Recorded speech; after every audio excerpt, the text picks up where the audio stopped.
In this episode of Unpacked, I feel like I'm not like any other kids. I was feeling alone. Where was your father at the time? I didn't even want to know the truth. Then I saw the name of my late mother and they canceled it and then they put mine.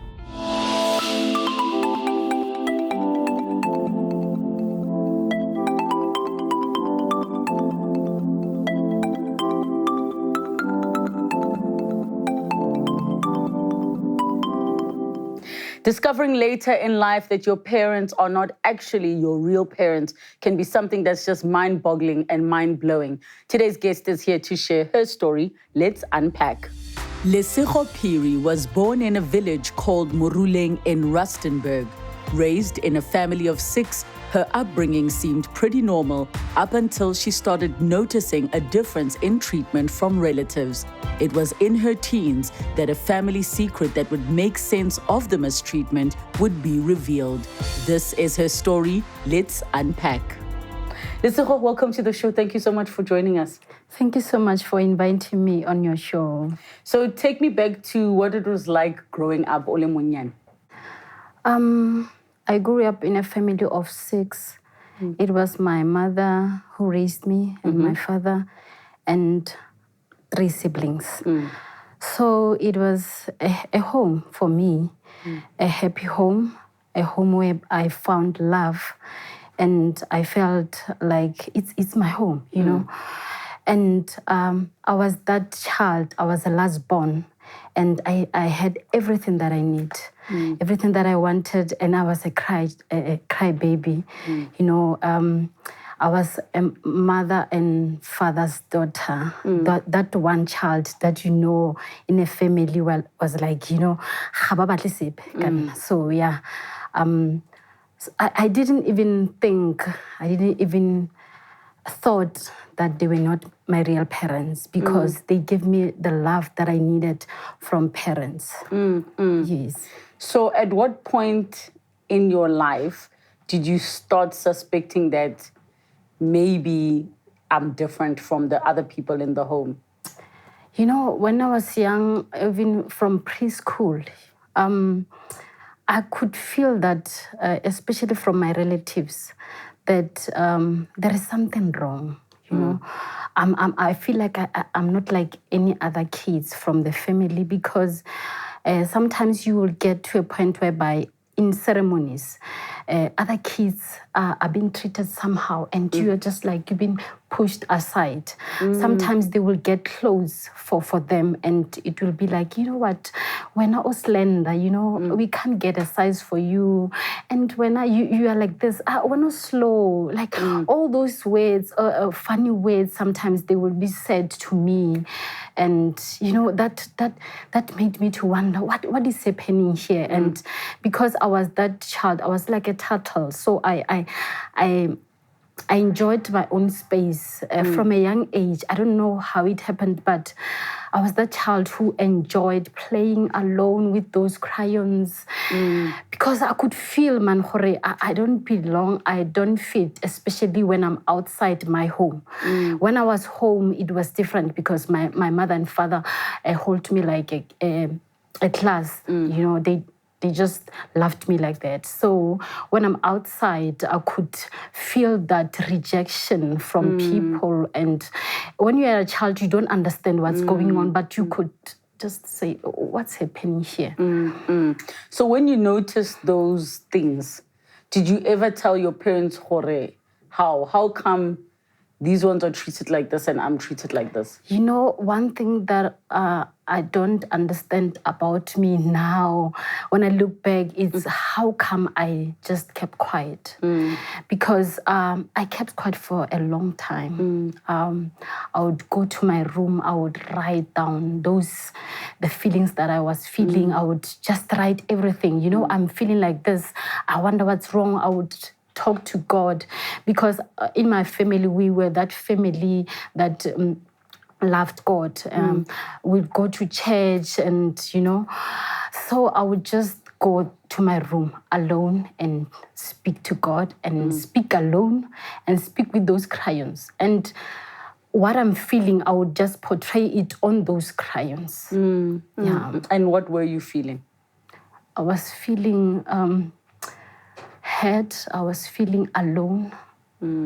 I was feeling different. I was feeling like, I'm this child. I'm different. I don't know how to put it, but it made me to just keep wondering. And it hurt me so bad in a way that I ended up not even believing in myself, ended up being afraid to go out.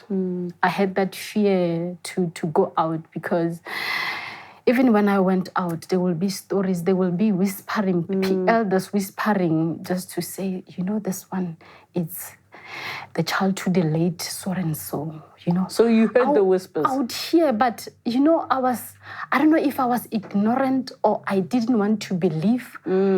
Or I had the fear to say, what if it's true? And when you are a child and hearing those things, I'm like, okay, let me just, there's no way. Because you look at how my parents were like, how they raised me. And I'm like, there's no way. How can they say this? There's no way. And I didn't have that courage to ask my parents. And to look at my sister, she's 2 years older than me. We were like twins. They bought us clothes that are the same, And then how can it be possible? So I had the fear to say, maybe this is true. Maybe I need to find out the truth. So I was just being ignorant. I wanted to be a happy child. Yes. Do you think that there's a possibility that if it was true, some of the things that they were saying, that it might mean the happy life will come to an end?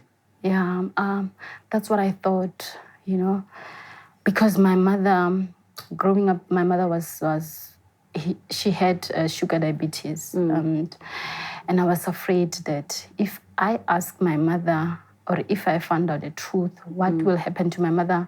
What if she passed away?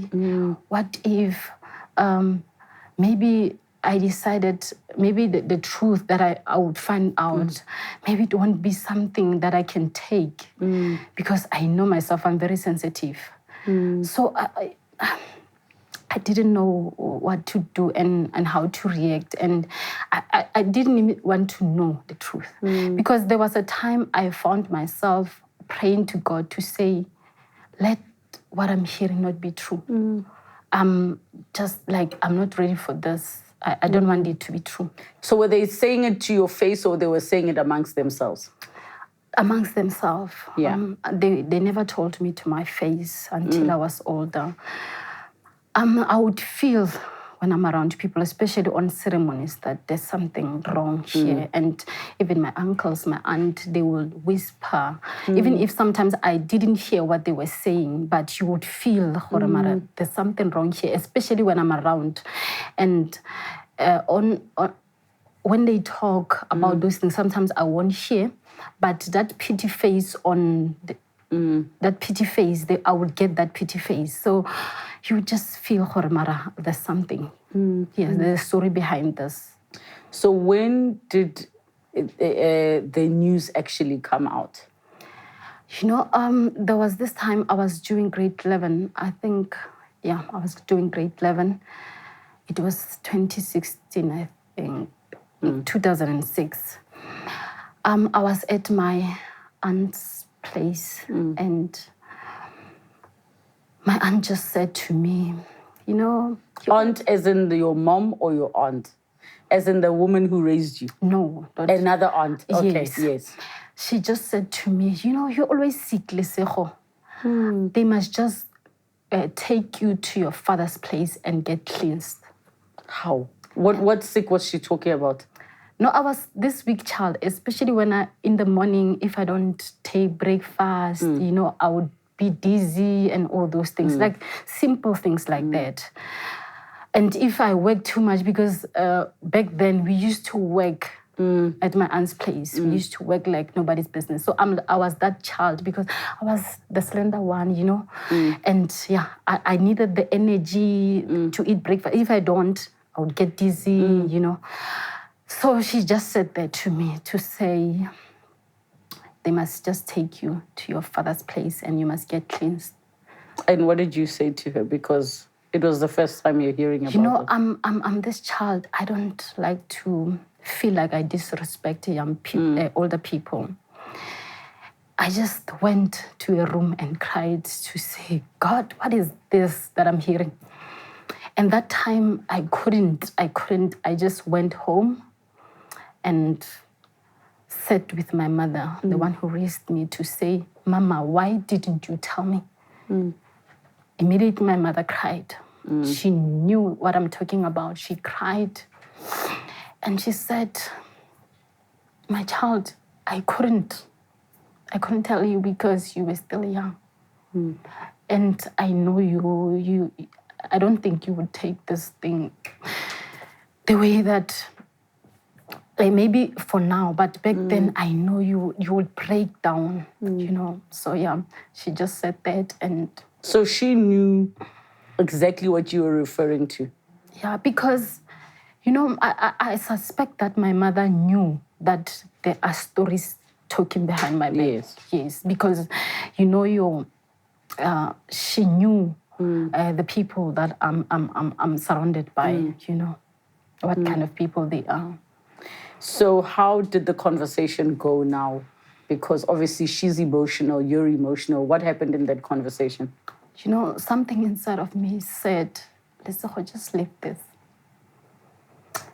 Because what if you lose your mother? Because my mother was my pillar. She was that someone who I would cry, laugh, play, do everything. She would allow me to be that child. So I was like, I'm not ready to lose this mother. I must just leave this topic and then continue with life as in like nothing is happening. Even if I knew that there's this thing in me that wants to know the truth, how did it happen and all those things. I just went to my mother's suitcase. She kept the photos and everything. And I went, I saw my clinic card and I wanted to make sure. Then I saw the name of my late mother and they canceled it and then they put mine. Wow. So I was like, yo, God, this is true. What made you scared that you might lose your mom if you probe more and ask more questions?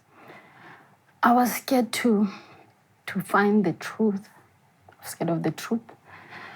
I was scared, what is it that I'm going to find out? And because she was sick like that, I thought maybe she will get stressed and then maybe pass on. Because I was a child, I thought maybe if you have that sugar diabetes or high blood pressure, as soon as you get stressed, then it's done. So you saw the clinic card and then what did you do? I don't even believe that I did what I did, but I just prayed to say, God, this is it. But I cannot go from here. Just give me the courage and give my parents that courage and, just to ignore this and continue with our lives as if nothing happened. I didn't know how, but I just prayed like that. Did you think of speaking to your sibling or your other siblings who were actually not your real siblings? Yeah, my sister, she was always supportive like that. Okay, I spoke to my younger brother to say, now I know. And you know what he said to me? He just said, Lesego, you are my younger sister. Nothing has changed. You are my younger sister. And then my sister, she was so strong and then comforting me. She brought me back to when we were growing up. You see how we were and then how they took care of you and all those things. Let's say, oh, you are my sister. Yes. So when did you find out the true story? I think I was doing grade 12. I was doing grade 12. That's when my mother sat with me to say, baby girl, yeah, this is the truth. We took you when you were 3 months. Your mother passed on when you were 3 months, and your twin sister. So you were so tiny, and we decided, you know what, let me give this child a chance. So, yeah. And they told me that, yeah, we prayed for you, we love you, there's nothing that is gonna happen. You are our child. I'm trying to understand now. So what were the circumstances that led to you becoming their child? The way they explained to me was they had a meeting with the elders, the sisters, and then they asked among themselves who can take this child. And then she said, I'm taking her. So she is your mother's My mother's younger sister. younger sister. Yes. So Kimangwan. So that meeting happened, and she said she'll take you in after your birth mother died. Yes. Where was your father at the time? I don't know. You didn't know? Okay. I'm sorry.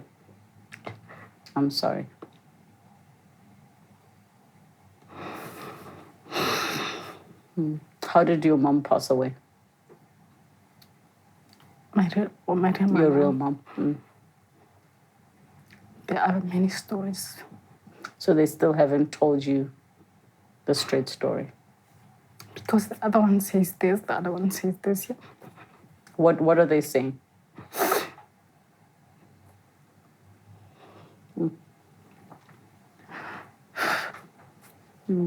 I'm sorry.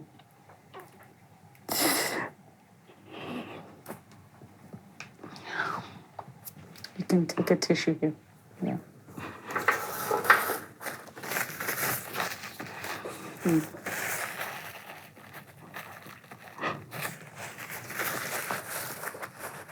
The other one says she was sick with HIV. And the other one says it was witchcraft and all that. Yeah, that's what I hear them saying. So your father wasn't around. Did your parents have another child that was your direct sibling, ne? And that was your younger brother? Yes, I had 3 brothers and 1 sister. But 3 brothers and 1 sister? yes, and my sister passed on, and my brother. They both passed on? Yes. And when did they pass on? The other one passed on, I think, 2018. The other one, I think. So they passed on recently, not when you were young? No, not. I'm mistaken. By 2009, yes, 2010, yeah. And the other one? Yes, maybe it was this year and the other one that year. Something I like understand. That. Yes. I understand. And they were your blood siblings? Yes. Okay. So now, when they explained to you that that's how you were taken in, did they agree that they're not going to tell you the truth when you were older? My mother said they agreed to tell me, but the way that I was, they didn't think I was ready for that. What do they mean, how you were? Because I was a crybaby. I always cry when I'm hurt. And I was that child that even if you would say bad things to me or whatever, I would lock myself in my room and cry. So what she said to me was like, we were afraid that maybe we go away. Yeah. And do you think if they had told you, you would have done the things that they were worried about? You don't think it would have been easier for you to accept if they sat you down before? No, I think it was not the right time, because I think the time that they told me, even if it was set on, it was not set in the right way. But that time was better time because I was getting matured, you know. So now, when it was confirmed for you and they told you the explanation, did you understand and not feel so bad? Yes. And what did you understand about the situation? I understand that these are the parents that saw a need to take this little girl to give him a chance to leave. I understood that they couldn't tell me because they were afraid that they will lose me. So that's what, I understood that they had their best interest, my best interest at heart. So let's go back to now the aunt that said to you, we need to find your father so you can go perform a ritual. Did you ever go back to her to go and ask, who's my father? No.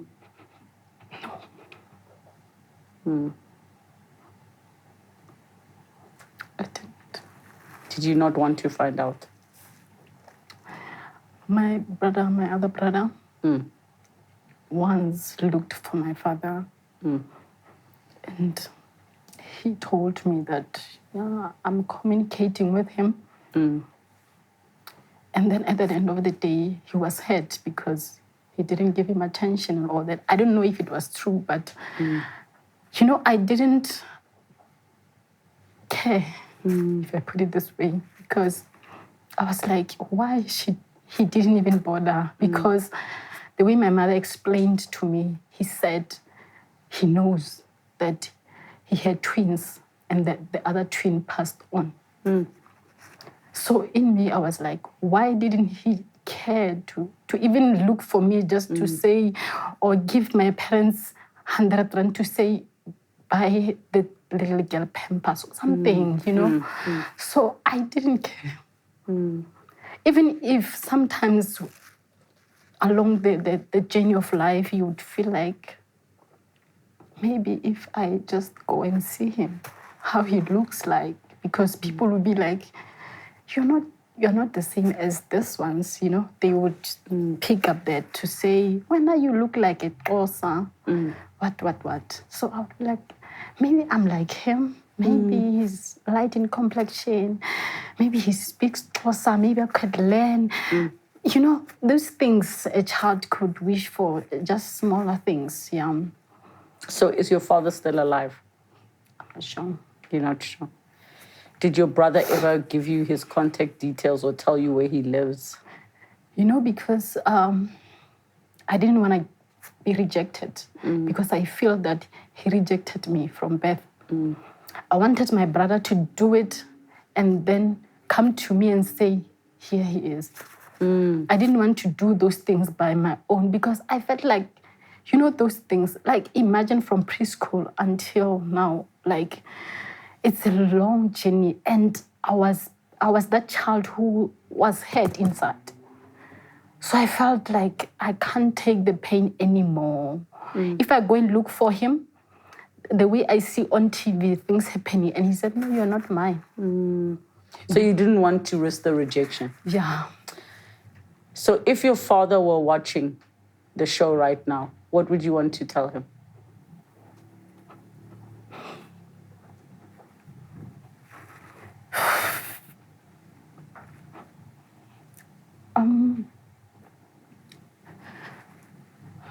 It affected me so bad.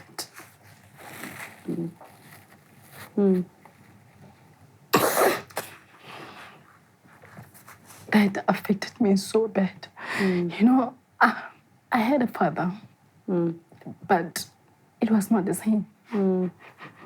At least if I knew him and he goes. But I don't even have a picture of how he looks like, And back home, we used to struggle.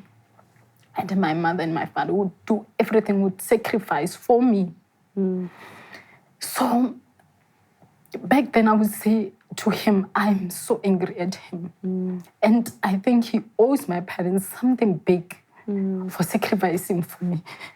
Because, I would see those parents, I would see my mother going up, going down just for me. I was the child who gets everything. My sister, sometimes they would say to her, Mommy doesn't have this. She would understand, but not me. If I say there's a trip at school, I need this, I need that, I will get that. So but maybe now I can say, I don't know if it's the right thing to say, but that man who raised me, you owe him. You owe him. Because we didn't live in that big house. Maybe if they didn't raise me, they could have built that big house for themselves. But they took that money and put it on me. Have you forgiven him? Yes, I have.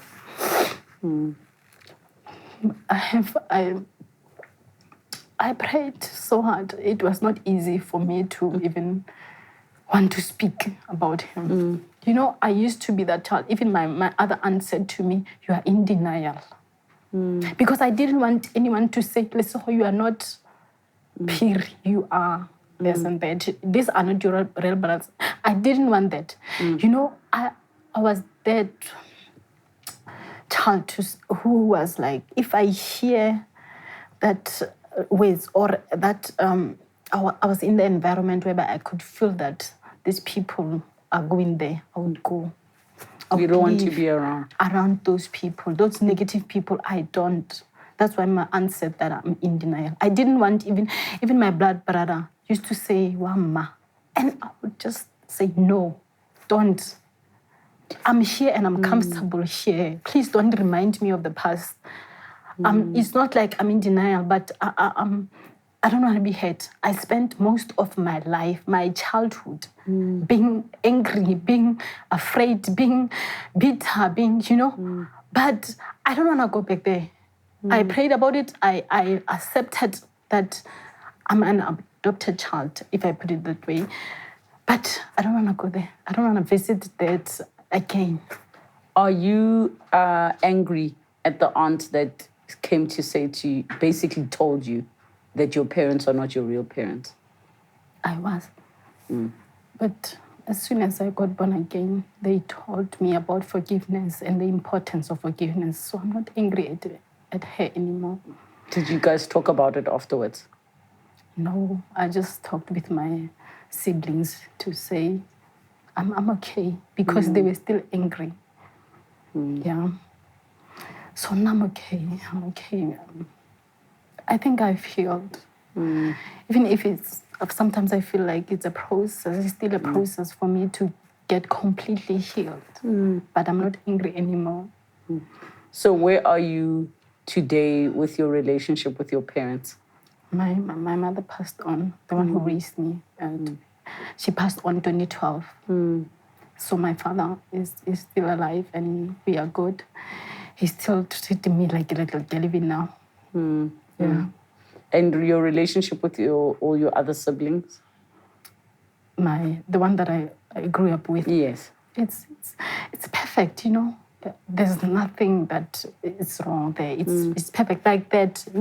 Because they said that to me, to say, you are still our little sister. And I don't know how they do it, but we are still, we speak. If there's a problem, we speak, we sit, and we solve whatever that is going on. And even my sister once said, I'm so lucky to have a little sister like you. And how are you dealing with the rest of the family? Has everybody accepted the situation? They're no more whispering anymore, or are there still some challenges that you're facing? To be honest, they are still challenges. This one, I don't know how I will win it because it's there. The rejection is still there from my relatives. Wow. It's still there. But, the reason I don't understand why the rejection is there is because your mother is the mother who raised you sister. So you're still the same family. Or is the rejection from your father's side of the family? My father's family is fine. I've never experienced that. So where's the rejection coming from? From my mother's side. Why? I think there are things that I don't know. And there's no one who's going to tell me. Because I had stories, I had stories, and even there's this other aunt of mine who I stayed with after my matric. She said to my mother, she can come and stay with me and study and whatnot. And there was a time she said to me in my face, I don't want you in my house. How? And, I'm that child, I'm respecting, I come home early, I don't go, I don't drink, I don't do this, I don't do that. But why? And she said it with anger. And I'm like, Lord. And even when I told my mother, she said, So what was the issue? Why did she not want you there? I don't know. After she said to your parents she'll take you in. Yeah. And to think, she said, which is my mother, made me to think, the problem is not my mother, it's me. What is it? What is it about me? And what do you think it is? One time, one pastor said to me, there's something great about you, Lesego, and I can see that you face a lot of rejection and all that, but I believe God is taking you somewhere. Maybe that's why you faced whatever that you face, and from people who are close to you. Because if it was people outside, you wouldn't be hurt like you are. So God is trying to teach you something. He's trying to tell you something, and He's trying to make you know some things for you. Because I also believe it in my heart to say, I'm called to heal others. And I believe God was taking me through this journey to know and to understand the pain of rejection, of pain of losing parents and all that, so that I can relate with other women, with other people who are going through what I went through. Is there anything you'd like to share with the viewers, the people watching, about your journey that might surprise them, about finding out that your parents are not your real parents? What I can say is that when God has a plan about your life, there's no one who can do whatever. Because that's the scripture that was in my heart all the time to say, Lesego, I've got greater plans about your life, and those plans are to prosper you and not to harm you. Even if when I was feeling down, I would say, I know God, you has plans for my life, and those plans are to prosper me. I would remind myself that there is a plan. And it doesn't matter what I'm going through right now, but at the end of the day, God said those plans are to prosper me and not to harm me. So there are things that we face in our lives that can put us down, that can make us to say, I'm giving up. But if you have God on your side, God will just, He will just be there for you. He will just make sure that you don't give up. Even if you so close, He will just make sure, and God will just comfort you. There were times I was so empty. I felt like, I can see my father, but I need that father. But God will just say to you, I am the father to the fatherless. Come to me and speak to me about anything. God will just speak to me about, I would find myself smiling to say, wow, like God is just God. I don't know how, but, there will be the people reminding me, God sending people to remind me, Lesego, you are someone important, you are. Because what happened to me made me to doubt myself, made me to be forgetful, made me to be someone. I even changed my character.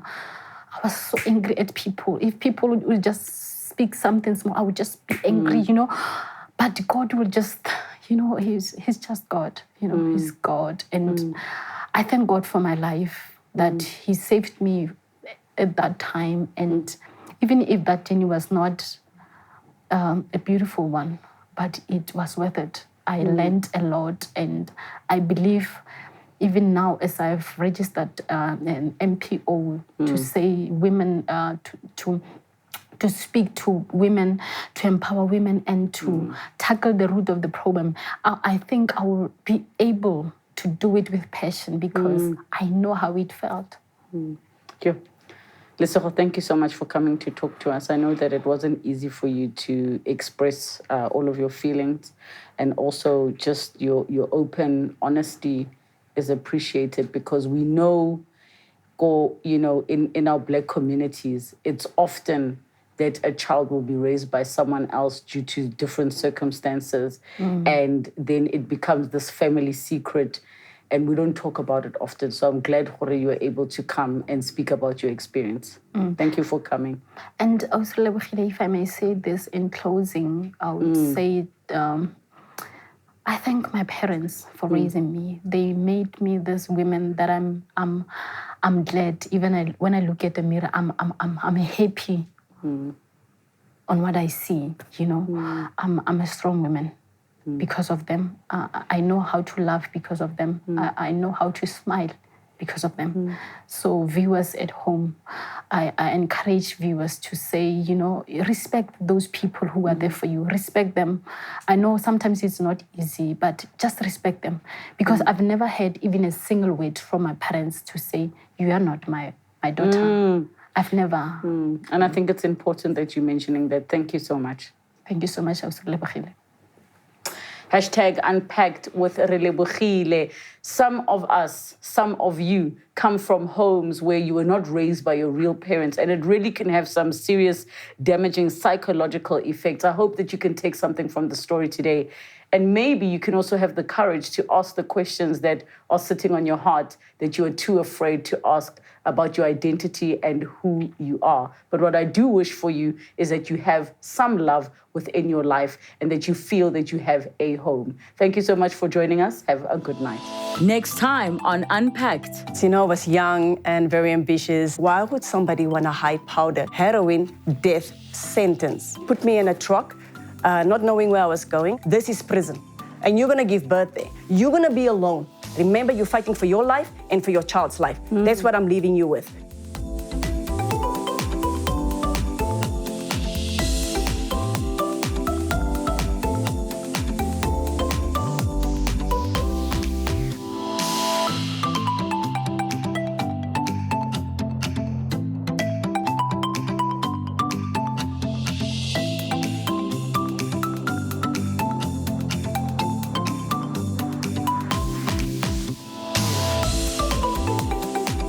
Thank you so much for watching Unpacked with Relebogile Mabotja. Make sure you subscribe to my channel where you can get to watch more episodes. But more importantly, you can be part of our online community. Comment down below, share with us who you'd like to see on the show, what story you'd like us to discuss. We love engaging with you. Keep it coming and don't forget to subscribe.